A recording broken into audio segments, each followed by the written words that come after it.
12 बजे के बाद उसका कुछ रिप्लाई वगैरह कुछ भी नहीं आया था कि, और मेरी लोकेशन जो है वो शेयर रहती है, तो उसका जब मैंने उसको ट्रैक करते करते जब मैंने देखा तो लास्ट उसकी लोकेशन जो है वो एम्स की आ रही थी। मुझे यही बोल रहा था कि मतलब मैं खुद परेशान हूँ। उसने मेरे को अपने कॉल लॉग भी दिखाया जिसमें उसने एक दिव्या को 2:30 फोन कर रखा था और एक 5 बजे फोन कर रखा था। उसने बोला कि मैं खुद उसको फोन कर रहा हूँ, वो फोन नहीं उठा रही है, मैं खुद बहुत परेशान हूँ। फोन था वो फोन उसने एक कमरे में बंद कर रखा था और उसके ऊपर बहुत मोटा ताला लगा हुआ था। उसने वो ताला खोलकर ही मुझे फोन बैठी। अभिजीत एकदम नशे की हालत में बाहर निकला, मेरी गाड़ी से टकराया। उसने मेरे को इशारा करा शीशा नीचे करने का। मैंने थोड़ा सा शीशा नीचे करा तो उसने मेरे को उसका आधार कार्ड और पैन कार्ड हैंड ओवर किया।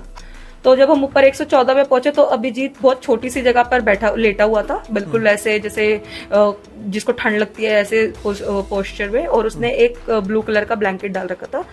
114 नंबर को इन्होंने चेक किया। जब 111 नंबर को खोला तो क्योंकि आप मौके पर थी, 111 नंबर का क्या कुछ मंजर था? दिव्या पहूजा की हत्या को 5 दिन बीत जाने के बाद भी गुरुग्राम पुलिस दिव्या पहूजा के शव को बरामद नहीं कर सकी है। इसके पीछे की कहानी और खौफनाक है और परेशान कर देने वाली है। क्या कुछ वो कहानी है? इस पूरे मामले पर हमारे साथ बातचीत करने के लिए मृतका दिव्या पहूजा के परिजन हैं, इनसे जानने की कोशिश करेंगे कि इन्हें कब ये पता लगा और कब कैसे ये शक हुआ कि दिव्या की हत्या हो चुकी है। क्या कुछ कहेंगे? 2 तारीख की सुबह दिव्या अभिजीत सिंह के साथ, बलराज गिल के साथ गुरुग्राम के सिटी पॉइंट होटल में पहुंची थी। आपकी कब आखिरी बार बातचीत हुई दिव्या के साथ? मैं दिव्या को कांटेक्ट कर रही थी, तो मेरी उससे लास्ट बात जो है वो 12 बजे हुई थी। 12 बजे के बाद उसका कुछ रिप्लाई वगैरह कुछ भी नहीं आया था। तब जब हमने उसको 1 से 5 बजे के बीच में कांटेक्ट करने का ट्राई किया, जब उसका कुछ रिप्लाई नहीं आया तब हमें थोड़ा डाउट हुआ, क्योंकि लास्ट उसने मुझे यही बताया था कि वो अभिजीत से मिलने जा रही है। तो और उसकी और मेरी कब गई थी अभिजीत से मिलने? 1 तारीख को 2 बजे मैंने उसको हुड्डा मेट्रो स्टेशन छोड़ा था और लास्ट मैंने उसी को मतलब तभी उसको देखा था, और मेरी उससे लास्ट बात 2 तारीख को 12 बजे हुई थी दोपहर में। उसके बाद कब उसका नंबर स्विच ऑफ हुआ? कैसे आपको शक हुआ कि दिव्या पहूजा मिसिंग है? क्यों आप इतनी परेशान हो गई थी कि आपको लगने लगा था कि कुछ हो गया? दिव्या अपने फोन से कभी भी दूर नहीं रहती है, तो जब हमारे पास पिछले 6-7 घंटे से उसका कुछ रिवर्ट नहीं आया तो हमें थोड़ा डाउट हुआ कि कुछ हो गया है उसको। उसके बाद उसकी और मेरी लोकेशन जो है वो शेयर रहती है, तो उसका जब मैंने उसको ट्रैक करते करते जब मैंने देखा तो लास्ट उसकी लोकेशन जो है वो एम्स की आ रही थी। जब मैं वहां पहुंची तो एम्स पे मुझे दिव्या का एक फोन मिला, वहां एक फोन मिला, और मेरी मतलब उसके पास 2 फोन है। तो एम्स में कहाँ? साउथ एक्स में अभिजीत का घर है, J21 2nd फ्लोर पे, और वहीं मैं बलराज से भी मिली थी और वहीं पर ही मिनी कूपर गाड़ी भी खड़ी हुई। ये कितने बजे की घटना है? ये 9:30 बजे की। अच्छा, जब दिव्या का फोन स्विच ऑफ हुआ तब आपने किसको पहला कॉल किया और उसकी तरफ से क्या कुछ आपको जानकारी दी गई थी दिव्या के बारे में? मेरा कॉल, मैं अभिजीत के होटल पहुंची करीब 7:30 बजे के अराउंड। तो मैंने वहां पे एक बंदा था चश्मे वाला, मैंने उसको बोला कि अभिजीत इस होटल का ओनर है, मुझे उसका नंबर चाहिए। तो उसने बोला मेरे पास उसका नंबर नहीं है, लेकिन मेरे पास एक लड़का है रवि, मैं उससे आपकी बात करा देता हूँ, उसके पास अभिजीत का नंबर होगा। मैंने रवि से उसी के फोन से बात करी, उसने मुझे उसका नंबर दिया अभिजीत का। मैंने अभिजीत को फोन किया अपने फोन से और मैंने अभिजीत को बोला कि दिव्या की लोकेशन तेरे घर की आ रही है, वो कहाँ पर है। जब मैंने उसके ऊपर थोड़ा सा चीखी चिल्लाई तो वो उसने मेरे को बोला कि वो मेरे साथ सुबह यहाँ पे 11:30 बजे मैंने उसको गुड़गांव छोड़ दिया था। तो मैं खुद परेशान हूँ, मैं खुद डाउट में हूँ वो कहाँ पर चली गई है, इसी वजह से। और अगर आप अभी आधे घंटे पहले आते तो मैं आपको यही होटल में ही मिलता, अभी तो मैं यहाँ नहीं हूँ, मैं चला गया हूँ। तो उसके बाद मैंने उसको बोला कि मैं पुलिस की हेल्प लूंगी और तेरे मतलब क्योंकि उसकी लोकेशन जो है बार बार दिल्ली की ही आ रही है, तो तू मुझे अभी भी बता दे सच क्या है। पर उसने मुझे कुछ नहीं बताया। उसने मेरे को यही बोला कि मैं सुबह उसको यहाँ पे गुड़गांव छोड़ चुका हूँ और उसके आगे मुझे नहीं पता वो कहाँ पर गई। कब आप दिल्ली पहुंचे? मैं करीब 9:30 बजे मैं दिल्ली पहुंची, मेरे पास जो दिव्या की लोकेशन थी। उसके बाद वहां पहुंचने के बाद मैंने लोगों से पूछा, क्योंकि मुझे उसके घर का नहीं पता था। मैंने लोगों से पूछताछ करी तो लोगों ने मेरे को मना करा बताने के लिए कि मतलब वो डर रहे थे। उसके बाद वहां पे एक दुकान वाले थे, उनसे मैंने पूछा तो उन्होंने मेरे को बोला कि आप 10 कदम पे जाकर रुक जाइएगा, मैं वहीं पर आऊंगा। तो वहीं पर उसने 10 कदम पे आके बोला कि एक आदमी है वो J21 में रहता है 2nd फ्लोर पे, लेकिन हमारा नाम मत लेना, वो हमें जान से मार देगा। फिर हम J21 पहुंची। जब मैं J21 के बाहर एक स्विगी वाला बंदा खड़ा हुआ था, तो मैंने आधा घंटा कंटिन्यूअसली गेट खड़काया, वो नहीं निकला। उसके बाद गेट खोला, गेट खोलने के बाद बलराज था वहां पर, एक बंदे से वो बलराज निकल कर आया। आपको कैसे पता लगा कि वो बलराज है? जब लोग, क्योंकि मेरे को अभिजीत ने नंबर दिया था उसका, जब मैं अभिजीत से बात करी थी तो अभिजीत ने मेरे को गुस्से में बोला कि अगर आपको मेरे ऊपर ट्रस्ट नहीं हो रहा है तो मैं आपको जो मेरा दोस्त मेरे साथ आया था सुबह, दिव्या, और मेरे को छोड़ने यहाँ पे, तो मैं उसका नंबर दे देता हूँ, आप उससे बात कर लेना। उससे मुझे पता था वो बलराज है, और उसके हाउसकीपिंग वाले ने भी मुझे बताया था कि बलराज अंदर बैठा है, और बलराज ने ही मेरे को दिव्या का फोन हैंड ओवर किया था। कहाँ पे था दिव्या का फोन जब आपको उसने हैंड ओवर किया, और बलराज का क्या कुछ व्यवहार था आपके प्रति और दिव्या के प्रति? बलराज मेरे को कंसर्न दिखा रहा था बार बार। बलराज मुझे यही बोल रहा था कि मतलब मैं खुद परेशान हूँ। उसने मेरे को अपने कॉल लॉग भी दिखाया, जिसमें उसने एक दिव्या को 2:30 फोन कर रखा था और एक 5 बजे फोन कर रखा था। उसने बोला कि मैं खुद उसको फोन कर रहा हूँ, वो फोन नहीं उठा रही है, मैं खुद बहुत परेशान हूँ, और एक फोन वो यहीं भूल गई थी मेरे पास इस घर के अंदर, मैंने उसको चार्ज पर भी लगाया है। और तो मैंने उसको ये भी बोला कि अगर आपने चार्ज पे लगाया है, जब आपको दिख रहा है उस पर इतने फोन आ रहे हैं, तो आपने फोन उठाकर बोला क्यों नहीं किसी को कि वो अपना फोन यहाँ भूल गई है? तो उसने बोला मैं ऐसे फोन नहीं उठा सकता। लेकिन एक डाउट की बात ये भी थी कि जब उसने जिस कमरे से उसने मुझे फोन दिया, जो इसमें दिव्या का फोन था, वो फोन उसने एक कमरे में बंद कर रखा था और उसके ऊपर बहुत मोटा ताला लगा हुआ था। उसने वो ताला खोलकर ही मुझे फोन दिया। डाउट पर डाउट हो रहा था आपको। हाँ जी। फिर आपने क्या किया? गुड़गांव कैसे पहुंची? मैं गुड़गांव आई, मेरे पास उसकी लोकेशन थी, दूसरे फोन की, जो आईफोन है उसका, उसकी लोकेशन थी। वो एक अभिजीत के होटल से 2-3 मिनट की दूरी पर ही खत्म हो रही थी। तो मुझे वहां पे थोड़ा डाउट हुआ। मैं अभिजीत के होटल पे फिर से पहुंची तो वहां पे लाइट्स ऑफ थी, ग्राउंड फ्लोर और फर्स्ट फ्लोर की। कितने बजे के करीब ये वक्त रहा होगा? ये 10-10:30 बजे के अराउंड होगा। तो वहां पे मैं पहुंची तो लाइट्स बंद थी, बिल्कुल कोई भी नहीं था। तो मैंने उसके रिसेप्शन पे जो नंबर है उस पर फोन किया। मैंने उसको बोला तो अनूप ने फोन उठाया, जिसके अगेंस्ट अभी पुलिस बोल भी रही है। वो अनूप सामने वाले होटल में था। अनूप ने मेरे को बोला, तो मैंने उसे फोन किया, मैंने कहा मुझे रूम चाहिए तो आप रिसेप्शन पर आ जाइए। तो वो नहीं आया, उसने कहा इस होटल में रूम नहीं मिलेगा, आप सामने वाले होटल में आ जाओ। वो सामने वाले होटल में गई तो अनूप वहां पे बैठ के ड्रिंक कर रहा था। वहां पे ड्रिंक करने के बाद मैंने उससे बोला कि मुझे सीसीटीवी देखना है। तो सीसीटीवी उसने मुझे बोला कि जब तक मेरा मालिक नहीं बोलेगा मैं नहीं दिखाऊंगा।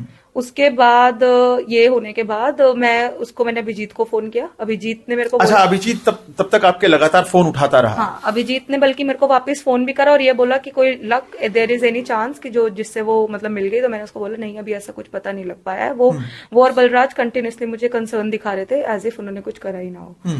फिर मैं वापस उसके होटल पहुंची तो वो निकला अंदर से, उसने मुझे बिठाया, उसने मेरे को बोला कि मैं खुद बहुत परेशान हूँ। वो बार बार अपना दांत छेड़ रहा था, वो बोल रहा था मेरा डेंटल अपॉइंटमेंट है।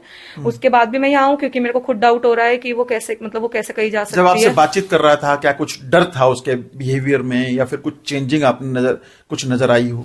नहीं, वो थोड़ा नर्वस लग रहा था, बट मुझे ऐसा लगा कि क्योंकि मैंने उससे पहले कभी बात नहीं करी थी, तो मुझे लगा ऐसे ही टाइप का पर्सन होगा, क्योंकि कुछ लोगों को ऐसे प्रॉब्लम रहती है तो वो ऐसे ही रहते हैं। तो मुझे ऐसा सच कुछ डाउट नहीं हुआ। सीसीटीवी फुटेज आपको नहीं दिखाया गया ना अभिजीत की तरफ से, और ना ही जिन्होंने लीज पर होटल लिया है उनकी तरफ से? नहीं, उन्होंने बोला कि सिर्फ लाइव लोकेशन लाइव चलती है, इसमें रिकॉर्डिंग कुछ नहीं होती है। फिर मैंने उसको वापस से बोला कि ठीक है। जैसे ही मैं अपनी गाड़ी में बैठी, अभिजीत एकदम नशे की हालत में बाहर निकला, मेरी गाड़ी से टकराया। उसने मेरे को इशारा करा शीशा नीचे करने का। मैंने थोड़ा सा शीशा नीचे करा तो उसने मेरे को उसका आधार कार्ड और पैन कार्ड हैंड ओवर किया। हत्या आरोपी ने आपको दिया ये आधार कार्ड? हाँ जी। तो आपने पूछा नहीं कि मैंने जब उससे पूछा कि ये तेरे पास कैसे आया, तो उसने मेरे को बोला कि वो भूल गई थी। मुझे तब और डाउट हुआ, तब मैं उस पर फिर चीखी। मैंने कहा वो ऐसा हो ही नहीं सकता कि वो अपना सामान तेरे पास छोड़कर जाए, वो ऐसे टाइप की लड़की है ही नहीं। तो उसने मेरे को फिर से वो मेरे पे चिल्लाया और उसने मुझे बोला कि अब मेरी प्रॉपर्टी पे खड़े होकर मेरे पे डाउट कर रहे हो, यहाँ से बाहर निकाल दूंगा। अच्छा, इसके डाउट पर डाउट के बाद एक सबसे बड़ा जो जरिया बचता है वो है गुड़गांव पुलिस। कोई भी कहीं की भी पुलिस सेवा, सुरक्षा और सहयोग का नारा गुड़गांव पुलिस देती है। क्या आपको सेवा, सुरक्षा, सहयोग मिली? उसके बाद आप जब पुलिस स्टेशन पहुंची, कौन से पुलिस स्टेशन में पहुंची और उनका बिहेवियर कैसा था? मैं न्यू कॉलोनी पुलिस स्टेशन पहुंची। न्यू कॉलोनी जब मैंने उसको बोला कि दिखा दे, उसने मुझे नहीं दिखाया। मेरे को और डाउट हुआ जब उसने मुझे कार्ड दे दिए। मैं न्यू कॉलोनी पुलिस स्टेशन पहुंची तो न्यू कॉलोनी पुलिस स्टेशन वालों ने बहुत लाइटली ली चीज को, सुना और एकदम से नॉर्मल बिहेवियर में उन्होंने मेरे को बोला कि ओहो ये तो हमारे यहाँ का है ही नहीं, ये तो आप एक काम करो 14 सेक्टर में जाकर वो करो। उन्होंने बोला और नंबर ले जाओ, अगर वो नहीं लेते रिपोर्ट आपकी तो हम मेरी बात करा देना। सेक्टर 14 पुलिस स्टेशन में पहुंची, तब आपने क्या कुछ पुलिस कर्मियों से गुहार लगाई थी, इंसाफ की गुहार लगाई थी? तो हम 14 सेक्टर पुलिस स्टेशन पहुंचे। 14 सेक्टर पुलिस स्टेशन पहुंचने के बाद वहां पे सिर्फ 2 कांस्टेबल बैठे हुए थे। वो हमने उनको ऐसे पूरी स्टोरी बताई। उसने अपने सीनियर को फोन किया जो रात की ड्यूटी पे था। सीनियर को फोन करने के बाद उसने बोला कि ऐसे ऐसे बात हो गई है जी। तो सीनियर ने मेरे से बात करी और उसने मेरे को बोला आप एक काम करो, एप्लीकेशन लिख कर जाओ, इन्वेस्टिगेशन तो सुबह 10 बजे ही होगी। अब उसके बाद तो हम कुछ नहीं कर सकते, आधी रात हो रही है, आधी रात में कहाँ से इस लड़की को ढूंढ कर लेकर आएंगे, ये चीज बोली गई थी। और हमने जब उस पर चीखा कि इतनी मतलब तुम 12 बजे आप मुझे एप्लीकेशन लिखने के लिए बोल रहे हो, सुबह 10 बजे। आपके साथ कौन कौन था? आप अकेले थे, आपके और परिजन भी थे? मेरी मम्मी थी मेरे साथ। तो उन्होंने जब हम सब ने चीखा उनके ऊपर, तो चीखने के बाद जब ये सारी बातें आई निकल कर, तब उन्होंने बोला कि ठीक है आप एक काम करो, आप ना उसके होटल पर आ जाओ वापस से, हम वहीं पर ही इन्वेस्टिगेशन करते हैं। तो मैंने उसके बाद भी वो बार बार यही चीज बोल रहे थे। जब मैंने उनको रिक्वेस्ट करा कि प्लीज मेरे पास उसकी लास्ट लोकेशन है, आप एक बार वहीं चलकर मेरे साथ चेक करवा दो, तो भी उन्होंने बोला कि आप सुबह 10 बजे ही आना, आप एप्लीकेशन लिख दो, कैसी दिखती है, क्या हुलिया है, देखेंगे तो हम 10 बजे। फिर से होटल पहुंचे आप? फिर हम होटल पहुंचे। होटल में पुलिस खड़ी थी। वहां पे पुलिस ने मेरी माता को बोला कि ऐसे कैसे हो सकता है जब न्यू कॉलोनी का है, यहाँ पे कैसे है। तो फिर मेरी मम्मी ने कॉल करा उसके जो रात की ड्यूटी पे था, उसने उसको रात में डांटा भी है कि भाई जब तेरे यहाँ का है तो तूने हमारे यहाँ कैसे भेज दिया, ये अपने यहाँ पे ही देखता, तू तो हमारे यहाँ के केस बढ़ाए जा रहा है। तो उनके बाद भी जब हमने बोला कि आप प्लीज हमारी हेल्प करो, ढूंढो, अब जिसका है वो तो आप बाद में देखना, प्लस अभी तो हेल्प करो क्योंकि पुलिस यहाँ है। तो उन्होंने हमें सेटिस्फेक्शन देने के लिए कहा कि चलो हम कमरे चेक कराते हैं। उन्होंने पहले 114 कमरा देखा, वो भी उन्होंने बहुत लाइटली देखा। उसके बाद फिर वो आगे कमरे पे गए, 111 की उनके पास चाबी नहीं थी, जो खुला ही नहीं था। उसके आगे कमरा देखा जिसमें गेस्ट थे, उन्होंने खोला, खंगाला। फिर वो आगे एक कमरे में गए जहाँ पे वो भी लॉक था। नहीं, 114 नंबर कमरे में क्या अभिजीत मौजूद था? डीसीपी क्राइम का कहना है कि हमेशा उसी के नाम से बुक्ड रहता था कमरा। 114 में अभी पहले तो जब हम नीचे पहुंचे रिसेप्शन पे, तो उस बंदे ने बोला, जो रिसेप्शन पे अनूप था, उसने बोला कि वो दिल्ली चला गया। तो हम उस पे चीखे दिल्ली कैसे चला गया, अभी तो हम 10 मिनट में मिले हैं। तो वो कह रहा है कि अभी अभी निकला है। तो हमने कहा ठीक है। उन्होंने कहा कि हम उसे पकड़ लेंगे जैसे होगा। तो जब हम ऊपर 114 में पहुंचे तो अभिजीत बहुत छोटी सी जगह पर लेटा हुआ था, बिल्कुल ऐसे जैसे जिसको ठंड लगती है ऐसे पोस्चर में, और उसने एक ब्लू कलर का ब्लैंकेट डाल रखा था जिसपे दिव्या का खून था। उसके बाद वहीं से ही उसको कुछ बोला नहीं गया, पुलिस ने उसे कुछ नहीं बोला, वो बस कमरे चेक करने लग गई। वहीं पर ही दिव्या का ब्लेजर था, वहीं पे ही उसके जूते थे, वहीं पे ही सब कुछ था। ब्लेजर किसने बरामद किया? गुड़गांव पुलिस ने बरामद किया कि आपको दिखाई दिया ब्लेजर? मैंने ब्लेजर देखा था। गुड़गांव पुलिस, मैंने ही उसके जूते देखे थे, मैंने ही उसकी अंगूठी देखी थी। जितना सामान बरामद हुआ है वो सब मैंने खुद अपने हाथों से बरामद किया था। गुड़गांव पुलिस ने कुछ नहीं देखा था। अच्छा, एक सवाल ये भी था कि 114 नंबर को इन्होंने चेक किया, जब 111 नंबर को खोला तो चूंकि आप मौके पर थी, 111 नंबर का क्या कुछ मंजर था? जब 111 पहले तो पुलिस ने उसको इग्नोर कर दिया। उसके बाद पुलिस के पास एक फोन आया जिसके बाद वो बार बार बोलने लगा कि 111 खोल, 111 खोल। तो 111 की चाबी नहीं थी। 111 की चाबी नहीं थी तो उन्होंने पत्थर मार के उसको तोड़ दिया। जब 111 नंबर कमरा खोला तो बेड के ऊपर पैंटी लाइनर्स पड़े हुए थे बहुत सारे, और खून से भरे हुए पैड पड़े हुए थे, और एक प्लेट रखी हुई थी जिसके ऊपर जो चिकन खा रखा था, जैसे बंदे प्रेजेंट हुआ। एक टेबल थी, टेबल के नीचे ब्लैक कलर का पैड का पैकेट पड़ा हुआ था जिसमें से आधे पैड यूज थे जिन पे ब्लड लगा हुआ था। उसके और पूरा फर्श गीला था, बाथरूम गीला था, पर्दे के ऊपर भी खून लगा हुआ था। तब तक वही 4 पुलिसकर्मी ही उस पूरे के पूरे कंपाउंड को चेक कर रहे थे, होटल को चेक कर रहे थे। क्या गुड़गांव पुलिस का कोई आला अधिकारी मौके पर नहीं पहुंचा था उस वक्त तक? कोई भी नहीं था। उसके बाद भी वो लोग बहुत लाइटली ले रहे थे कि चलो कुछ नहीं होता, ये तो ऐसे ही पड़ा होगा या कुछ होगा। उसके बाद जब हम सारे मिलकर नीचे जाने लगे, एक अभिजीत के होटल में एक नीचे बेसमेंट है, वहां जाने लगे, तो मेरा जूता दिव्या के खून पे चिपका। तो क्योंकि अंधेरा था बहुत ज्यादा वहां पे, पुलिसकर्मियों ने लाइट तक नहीं जलवाई थी। तो जब नीचे जाने लगे तो जूता जब मेरा चिपका वहां पे, तो मैंने फ्लैश ऑन करी। फ्लैश ऑन करी, नीचे देखा तो खून था। फिर सीढ़ियों को चेक करा तो सारा खून था वहां पे। फिर सीसीटीवी ने तो क्लियर कर ही दिया क्योंकि दिव्या जो थी अभिजीत के हाथ से छूट गई थी जब बॉडी नीचे लेके जा रहे थे, तो वही खून नीचे सारा। अच्छा, मैं बहुत कड़वा सवाल पूछने जा रहा हूँ कि डीसीपी क्राइम से जब हमने सवाल पूछा कि रिलेशन क्या था, अभिजीत से कैसे मिली दिव्या पहुंचा, तो उन्होंने कहा था कि वो लिव इन रिलेशनशिप में थे या रिलेशनशिप में थे। क्या कुछ ये आरोप हैं? क्या कुछ रिलेशनशिप में थे? कितने महीने से जानते थे? अभिजीत से कैसे पहचान हुई, इसके बारे में क्या कुछ पता आपको? वो रिलेशनशिप में नहीं थी। 31 तारीख को मैं और वो साथ में ही थे जब अभिजीत का फोन आया। 31 दिसंबर को? हाँ जी। तो अभिजीत ने खुद दिव्या को फोन करके बुलाया था। उसको जो था वो कुछ सामान हैंड ओवर करना था। तो उसने फोन करा और बोला कि आप 1 तारीख को आना और हमें से सामान ले जाना। मैं और दिव्या 1 तारीख को साथ ही निकले थे। मैंने ही उसको हुड्डा छोड़ा था। कितने बजे? 2 बजे के अराउंड। अच्छा। मैंने उसको हुड्डा छोड़ा था जिसके बीच फिर अभिजीत का फोन आया था। Hooda city centre? Hooda city centre. और जिसके बीच में फिर अभिजीत का फोन आया था और अभिजीत ने उसको, जब दिव्या ने उसको ये बोला कि मैं निकल गई हूँ घर से और मैं पहुंच जाऊंगी, आप मुझे INA से पिक कर लेना। तो अभिजीत को उसने ये तक बात बोली है, तो उसने उसको INA से भी पिक करा होगा, जो हमें लग रहा है। अच्छा, 5 दिन बीत गए हैं। गुड़गांव पुलिस ने एक फोन जो आपने उसको बरामद किया था, क्या ऐसी कुछ अश्लील फिल्म्स थी, वीडियो बनाए हुए थे दिव्या, जैसा कि पुलिस कह रही है, जैसा कि हत्यारोपी ने शुरुआती पूछताछ में दावा किया है कि उसकी कुछ न्यूड पिक्चर्स दिव्या के पास थी जिनके बिहाव पे वो ब्लैकमेल कर रहे थे। ये जो आरोप उनकी तरफ से लगाए गए हैं, क्या कुछ कहेंगे इसको लेकर आप? दिव्या ऐसी लड़की थी नहीं। वो मेरे पास उसके फोन के पासवर्ड रहते थे और मेरे पास हमेशा उसका फोन का एक्सेस रहता था। उस फोन के अंदर कुछ ऐसा नहीं था। वो किसी की नॉर्मल फोटो नहीं रखेगी, उसकी अश्लील फोटो तो। और वैसे भी पुलिस क्लियर कर चुकी है कि जब फोन उन्होंने ओपन करा तो फोन ओपन करने के बाद उन्हें ऐसा कुछ नहीं मिला। अभिजीत की एक सिंगल फोटो तक नहीं मिली, अश्लील तो बहुत दूर की बात नहीं, ये पुलिस ने आपको बताया कि फोन में से कुछ नहीं बरामद हुआ? ये मैंने न्यूज में देखा था, तो न्यूज वालों को पुलिस ने ही बताया होगा। और एक फोन और था जिसका जिक्र चल रहा था, आईफोन था।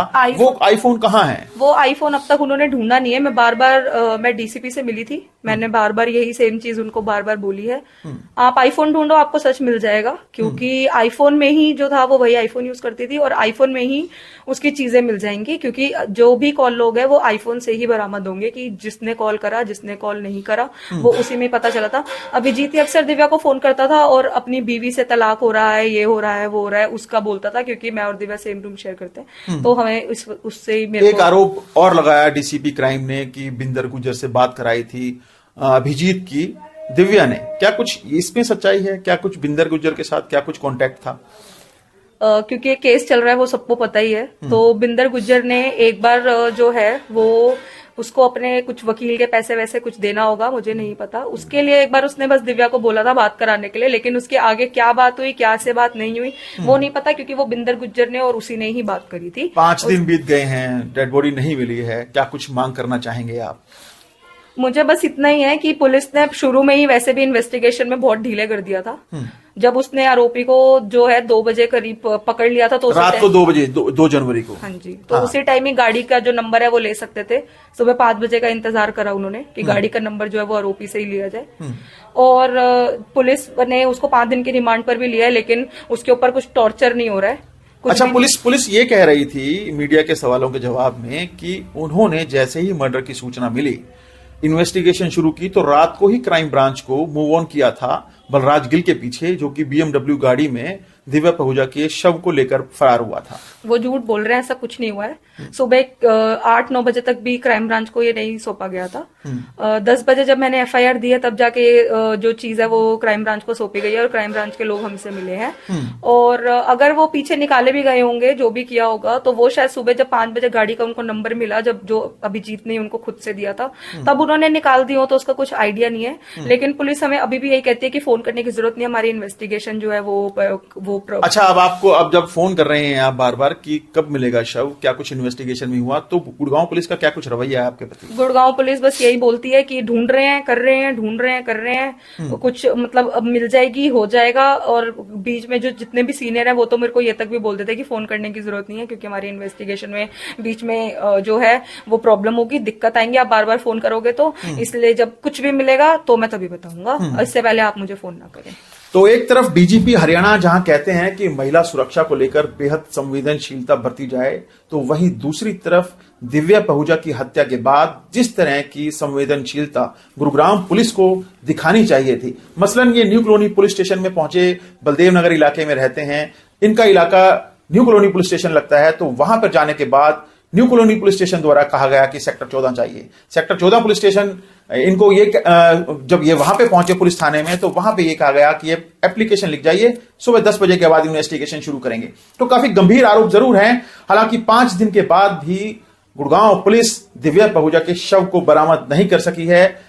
BMW गाड़ी को जरूर पटियाला, पंजाब के पटियाला से के बस अड्डे से बरामद किया गया, लेकिन अब गुरुग्राम पुलिस के लिए चुनौती जरूर है दिव्या पहूजा के शव को बरामद करना, दिव्या पहूजा के उस आईफोन को बरामद करना।